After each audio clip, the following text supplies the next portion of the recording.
Good afternoon. It's good to be here with you all. Got a little bit of a situation here. Get it figured out. I appreciate Garrett's prayer, asking God that I would present this story in the way He would want me to. There are some things in this story some very gory details that I'm not going to get into tonight because I want to keep it age appropriate for everyone in the audience. And I don't know, I was talking to Deanna about this yesterday. I said, I just don't know if there's some details in what happens in the story that I just don't know if I should get into all these details. The Bible, this is not me embellishing on it. The Bible gives some really in-depth details about some stuff that I just don't know if I want my boys to hear. I don't know. You may not, if you're a parent, want your children to hear. So I'm gonna tell this story the best way I can. We're gonna talk about David becoming king. As you recall, I've been studying the life of David. Took a break last time, so I was doing a short talk, and so I wanted to talk about something else. But we've been studying the life of David. This is the sixth talk that I've given about the life of David. We've talked about first how he was anointed as God's chosen back when he was a shepherd boy. We talked about how he killed Goliath, and he won the trust of the people. He won the respect of all the people because he killed this great man that everybody was afraid of. We talked about how Saul became jealous of David because you remember the hit song, Saul has slain his thousands, but David slain his tens of thousands. That's the title of the song. It's also the lyrics of the song. It's everything we know about the song. But it's a popular song in Israel. It also became popular among the Philistines. This song spread everywhere, made Saul incredibly jealous. And then we also talked about Abigail's romance and how she married David. Kind of a little side story there. But that is a big part of David's life. He married this woman, Abigail, and that's how we talked about how that came about with Nabal and how that whole story with the feast. And we talked about Saul's death when Saul died. So where we're at now is Saul has died. So I'm just going to put a mark there.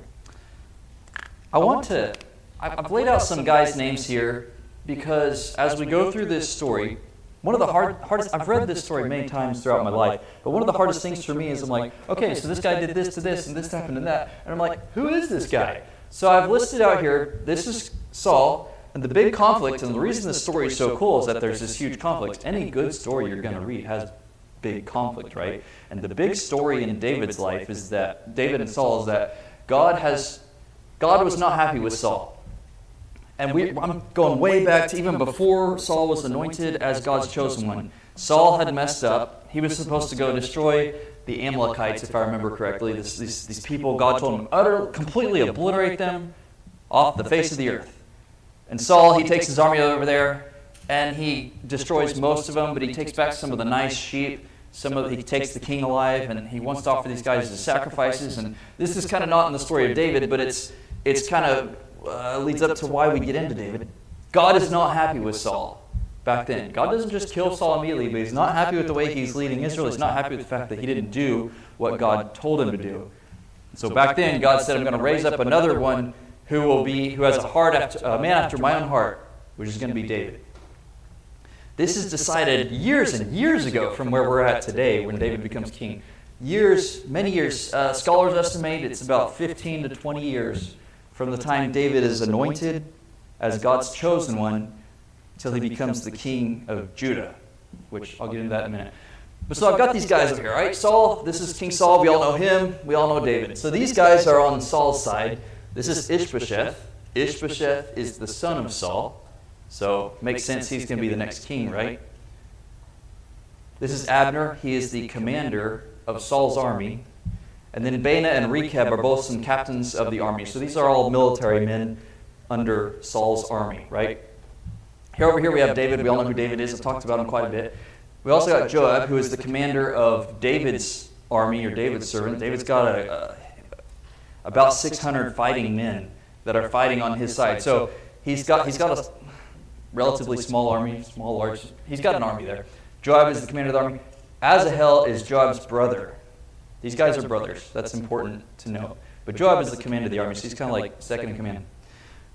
Something you should know, keep in the back of your mind, David, years ago, I don't want to go over this too much for time's sake, but you remember when David killed Goliath, and Saul said, "Who is this guy? Bring him to me." They had a little talk before that, but David wanted to know, exactly who's this guy? Who's his dad? What's his backstory? They found out, and Saul set up David to be his commander of the army. David served Saul's army. He was the commander. Remember that? That's kind of important. Later, we'll get into that. So all the people know who David is. That's kind of why this is important. Everybody knows who David is. All right, let's get into the story. I want you to know who those characters are. That's kind of important to know what's going on. So Saul has died. He has died in a battle. We talked about that last time. And David is living in Philistine country out of fear for his life because Saul is always trying to kill him. Saul tried to kill him multiple times. So David has just fled the country and he's gone to Philistine's land. Well, after Saul dies, David inquires of God. He says, "God, should I go back to Israel? Should I go to," specifically he says, "should I go to Judah?" And I think it's pretty awesome here. His reliance on God is a guidance as a model of humility and dependence. Even though he knew he was destined to be king, he's like, "Well, Saul died. I should go take the king." No, he's asking God, "Should I go to Judah?" God says, "Yes, go up to Hebron," which is a city in Judah. So David packs up his whole family. They move to Judah, and the men of Hebron come to his house, and they anoint David as king of Judah. So David is king in Judah now. Now, let me back up just a minute. Judah is a tribe of Israel, right? There's 12 tribes of Israel, and Judah is one of those tribes. David is the king of Judah. He's not the king of all Israel right now.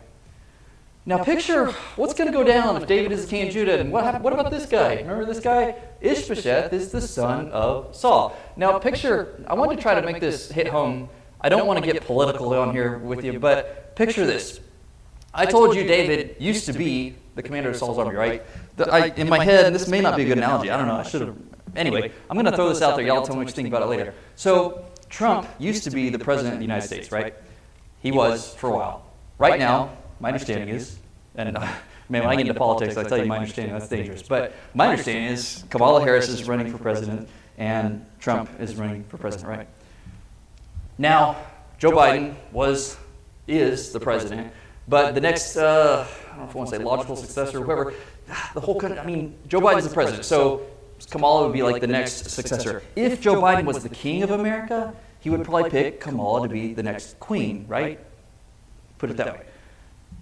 So, what if everybody in Oklahoma is like, "Wow, we want Trump to be our president, our king. Trump will be our king." What do you think would happen with America if Oklahoma picked this one dude who everybody knows who he is because David used to be the commander of Saul's army. Trump used to be the president. What do you think would happen? There'd be a civil war, right? And that's what happens. Well, so David is king of Judah, but maybe I'm getting a little too far ahead of myself. So Abner, he's the commander of the army. After Saul's dead, Abner, he's basically in charge, right, until we get some more government established.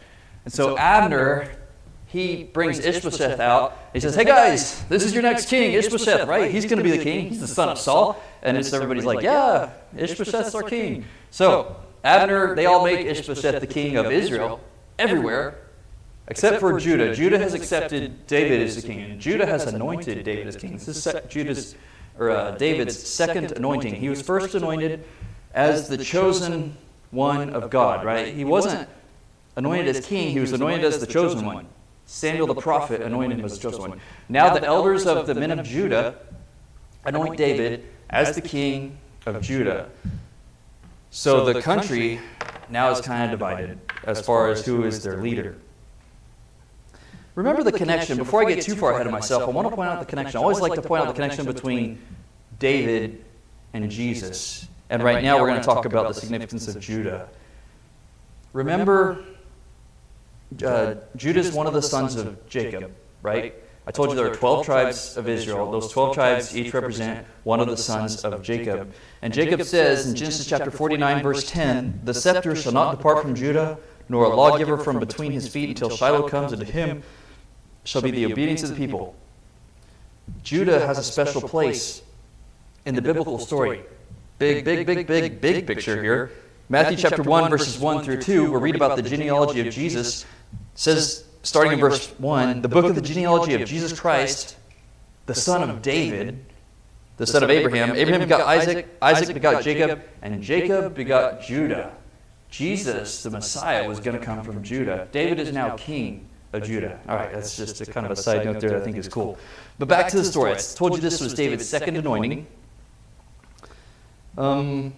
But he's not king of all Israel yet. He's only king of Judah. Now think about this. I told you just a minute ago, scholars estimate it's been 15 to 20 years or so since he was anointed, since Samuel the prophet anointed David as God's chosen one. God had a plan for David. Back years, even before he was anointed, God was not happy with Saul, and he has this plan. David's going to become the next king of Israel. Here we are 15 to 20 years later right now. David's still not the king of all Israel. The writer of Isaiah says, his ways are not our ways, and his thoughts are not our thoughts. Isaiah 55, verses 8 through 9. The way that we may think things should go down maybe aren't the way things are going to go down. And it may take longer than we expect. God's plans may not come to fruition the way or in the timing that we think they should. All right, getting back to this story here. So, Ishbosheth is king of all Israel. And of course, now there's a war. Like we mentioned, there's going to be a war. There's a war. So Ishbosheth's army and David's army, the commanders, so Abner goes down with his army and Joab goes down with his army, and they meet at the pool of Gibeon, I believe it's what. Yeah, the pool of Gibeon, which is an important water source that separates Judah from the rest of Israel, is my understanding. Now, what they say here, if you read this, is kind of funny to me. They said, Abner says, this is in 2 Samuel chapter 2, verses 12 through 14, says, let the young men arise and compete before us. And Joab's like, yeah, let them arise. And then these 12 guys from Abner's army get up, and 12 guys from Joab's army get up, and they run to each, and everybody's just kind of watching this. Everybody, they got all our armies, are all sitting outside, but these 12 guys get up and they run at each other, and they all die a severe and a terrible death. Just boom. And they're all 12, well 24, I guess, 12 from each side. 24 of them, they're all take each other's lives right there in the middle of it. And of course, that starts an even bigger fight. And so that day, they fight, and Abner, another important thing happens that day. And if you just read the story, you may not realize why this is important, but we'll get into in just a moment why this is important. Asahel is a really fast runner. Asahel can run like the fleet of a deer. Has the feet of a deer, feet of a gazelle, something like that. Run really fast. Asahel is chasing Abner, and Abner has this spear, and he's running. And he's like, Asahel, is that you? And Asahel's like, yeah, it's me. And he's like, hey, run aside to the left, turn aside and kill one of these young men and get their armor or something. And Asahel's like, nope, I'm after you. And Abner's like, why are you after me? Why should I? And they have this whole conversation while he's chasing him. They must all be in really good shape because they can like talk while they're running. I'm not that great at that, but they are. And so Abner does something to Asahel. It's just like kind of gruesome and horrible. And you can read about it in 2 Samuel chapter 3, I believe it is, 2 or 3. And so anyway, he takes Asahel's life. So Asahel is no longer in the picture. And remember, this is Joab's brother. This is not just any other guy in the army. This is Joab's brother. He took the life of the commander of David's army. So now, this guy's really not happy about it. I mean, we're all not happy we've lost a guy, but this guy is really upset about his brother. So the battle goes on. They're fighting. All of David's guys are fighting all of Ishbosheth's guys. And as they're fighting, at one point, Abner, he turns back to him and says, hey, what are we doing? He basically says, we're brethren. We're all Israelites here. Why are we fighting? We're destroying each other, and we're not helping God's cause. We're not helping the Israelites in general. And Joab, he recognizes this. He goes, okay, you're right. And he blows a horn. And he just blows the horn. Everybody stops fighting. He's like, all right, let's go home, guys. And they all go. They just go their separate ways. Everybody goes home. The fight ends right there. 20 of David's men die that day, including Asahel. But David's men killed 360 of Ishbosheth's men that day. So then there's this long war between the house of Saul and the house of David. The Bible says that David grows stronger and Ishbosheth grows weaker. And then, as this battle rages on over the course of several years, it would seem, Ishbosheth kind of doesn't really seem to be a very good manager of people, is the impression that I get. Abner at one point, Ishbosheth accuses Abner of taking advantage of his father's concubine. And Abner gets mad at this. He says, why would I? Look, I've been loyal to you throughout all this time. God has said he's going to give the kingdom to David, and I haven't handed David over to you like I could have. I've been loyal to you, Ishbosheth. And Abner's mad about this. And at this point, Abner's like, you know what? He's like, I think I want to join this side. So he wants to come over here and join David's team. So he goes and he talks to David. He says, hey, let's make a covenant. If I can, will you protect me if I do some things for you? Like, can I be on your team? That sort of thing. And David's like, yeah, that sounds great. You want to come join our side? And, okay, but I want my wife Michal back. Now, if you remember, this is kind of going back a long ways. When David was the commander of Saul's army back years ago, he married Michal, Michal was Saul's daughter. David had married Michal for the dowry price, if that's the right word. He had paid the price of 100 foreskins of the Philistines.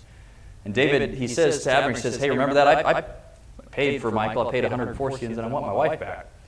And so he's like, if you'll get Ishbosheth to give me my wife back, you can join my team. And so make sure I'm not running out of my notes here.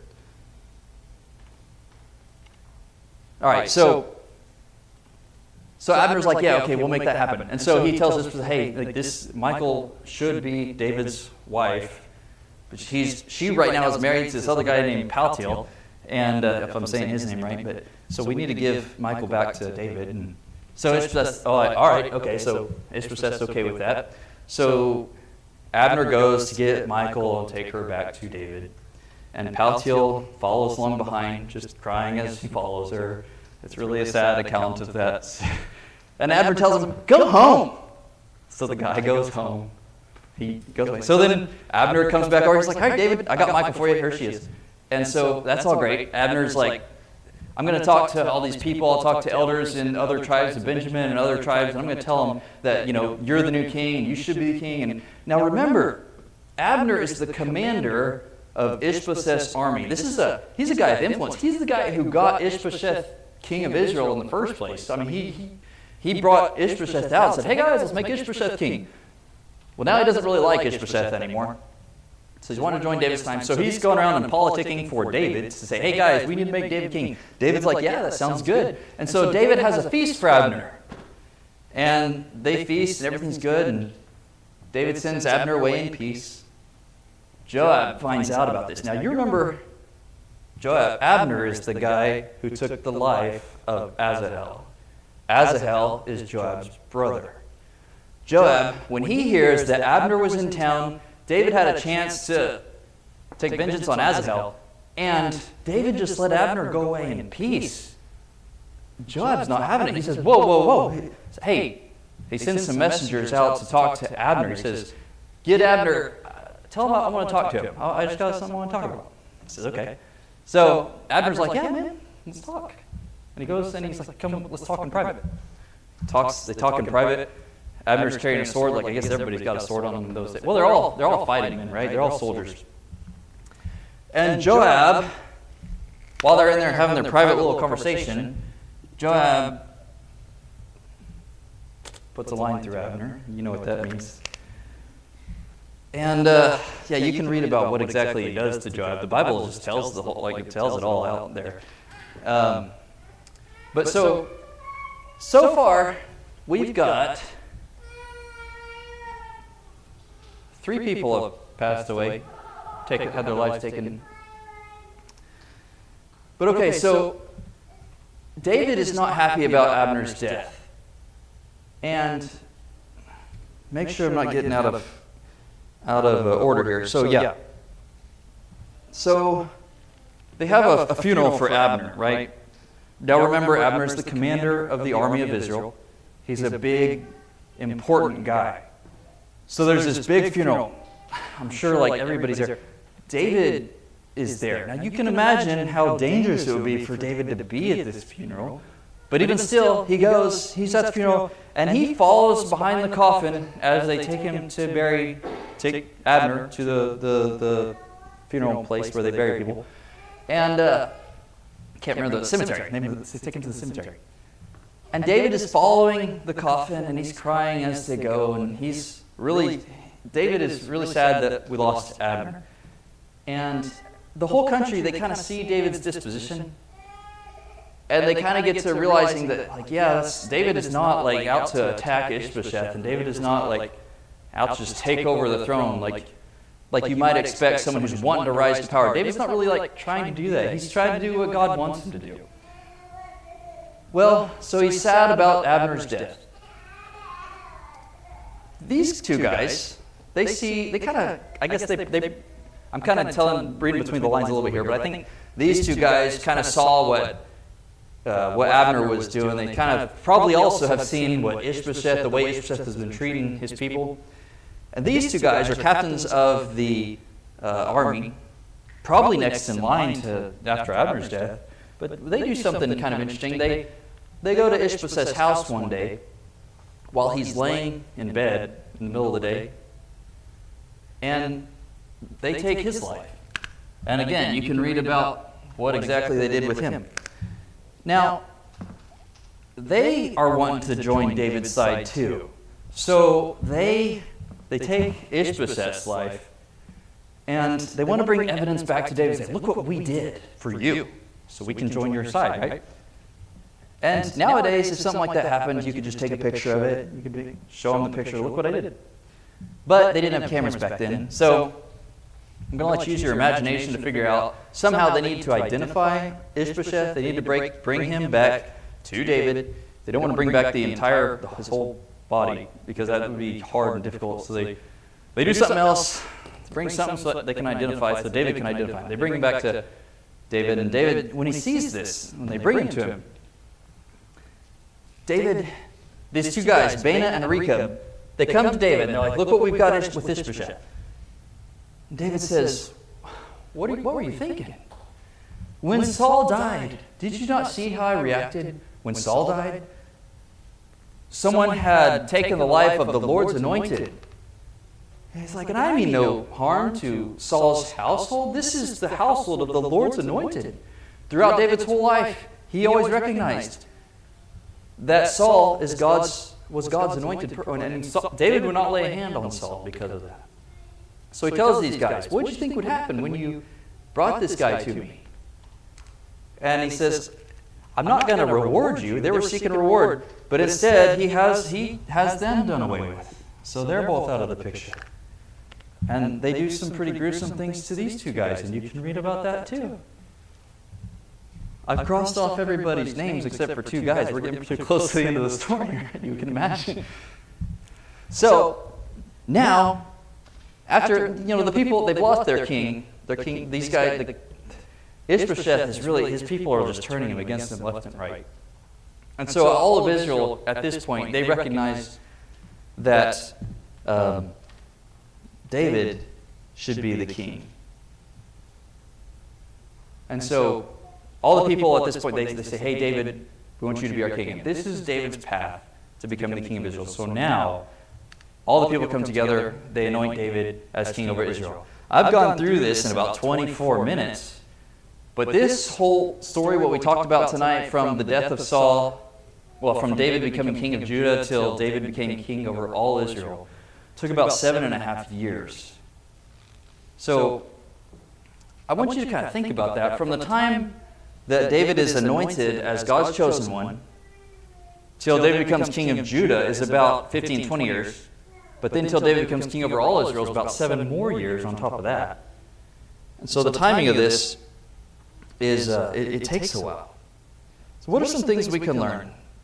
You know, this is supposed to be a short talk, so I'm just going to give you one main lesson that I want to leave you with. I told you it was God's plan for David to become king of Israel. Many years ago, it was God's plan that he would become the king. And this is, you can find this in 1 Samuel chapter 16, verse 1. The Lord said to Samuel, "How long will you mourn for Saul, seeing I have rejected him from reigning over Israel? Fill your horn with oil and go. I am sending you to Jesse the Bethlehemite, for I have provided myself a king among his sons." He says, "I provided myself a king." This is in 1 Samuel chapter 16, like almost 30 years prior to David actually becoming king over Israel. And Saul had tried to kill David. If people talk about, you know, God has this plan for me, going to do X, Y, Z, whatever it is. As I was reading the story, I was thinking about God had a plan for David, but it wasn't an easy plan for David. It was hard. You know, I always like to relate David back to Jesus. God had a plan for Jesus, and that plan was for Jesus to die on the cross. Not an easy plan. You may be going through your life right now, and maybe you're struggling with something. Life has ups and downs for all of us. And you may be wondering, what is God's plan for me? Maybe what you're doing right now is God's plan for you. I can only imagine when David was fighting the Philistines, or when he's struggling with his people, killing all these people. David didn't want all these people to die. But he's trying to follow God's plan for him. Whatever God's plan may be for us. And I'm not saying that I believe God has a plan, say, you know, I want you to be an accountant or a lawyer or a mechanic or whatever. I believe God has a plan for us to do what we want to do in a moral and ethical way. I can give you an example. Years ago, I wanted to be a pilot, and it was a struggle for me to be a pilot as a civilian. And I realized, like, you know, if I could be a pilot in the military, it'd be so much cheaper. The military would pay for it. It would be, but I don't think it would be in accordance with God's plan for me to do that. Whatever we're wanting to do in our lives, God's plan is us to do it morally and ethically. I don't know if God has a plan, like specific plan for you today. I do know in Jeremiah chapter 29, verse 11, God says, "I know the plans I have for you, plans to prosper you and not to harm you, plans to give you hope and a future." This was spoken to God's people who were in exile. And I do believe God watches out for us today, and He has a plan for us. But that's not to say that it's going to be easy. And the lesson I want you to take away from David's life is that our plan, what God wants for us, may be difficult. David's journey was to become king was not an easy road. It's easy to look at a point in someone's life and be like, David, he's the king of Israel. And say, man, look at his success. But you got to look at the whole story to get there. It's not always easy to get there. I don't know what you may be struggling with in your life. I don't know what God's plans are for you. Maybe He wants you to endure things. Sometimes we grow through trials. Maybe He wants you to grow. Don't let the devil win. Fight the good fight. Keep moving forwards. We never want to end the sermon without offering the plan of salvation. If there's someone here who needs to make things right in their life, or someone who needs to be baptized for remission of sins, we'd encourage you to come while we stand and while we sing.